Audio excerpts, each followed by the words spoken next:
மக்ரமுடைய அதிரடி ஆட்டம் மிரண்டு போன மேற்கிந்திய தீவுகள். வணக்கம். இன்றைய தினமும் ஆடவர்களுக்கான T20 உலகக்கிண்ணத்தினுடைய சூப்பர் சுற்றினுடைய மிக முக்கியமான ஒரு போட்டி தொடர்பான தகவலோடு உங்களை சந்திக்கின்றேன். நேற்றைய நாளில் நரேந்திர மோடி மைதானத்தில் நடைபெற்றிருந்தது தென்னாப்பிரிக்க மற்றும் மேற்கிந்திய தீவுகள் அணிகளுக்கிடையிலான சூப்பர் சுற்றினுடைய போட்டி. இதில் நாணய சுழற்சியில் வெற்றி பெற்றிருந்த தென்னாப்பிரிக்க அணி முதலில் கடத்தரப்பை தேர்வு செய்திருந்தது. சரியான முடிவை அவர்கள் எடுத்திருந்தார்கள்.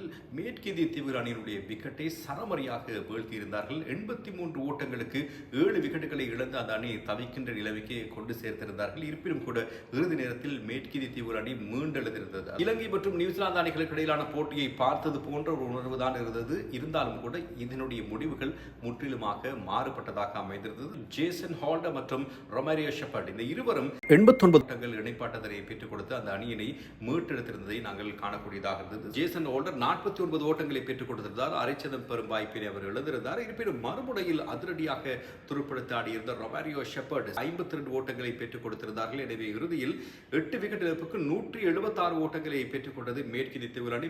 மிகப்பெரிய இலக்காக இது பார்க்கப்பட்டதாலும் கூட தென்னாப்பிரிக்க அணி அடித்து துவம்சம் செய்திருக்கிறது. ஆரம்ப துடுப்பாட்ட வீரர்களாக மக்ரம் மற்றும் குயின்டன் டி காக் ஆகியோர் களம் வந்திருந்தார்கள். வான வேடிக்கை நிகழ்த்தியிருந்தார்கள். மிகவும் அதிரடியான ஒரு துடுப்பாட்டம்.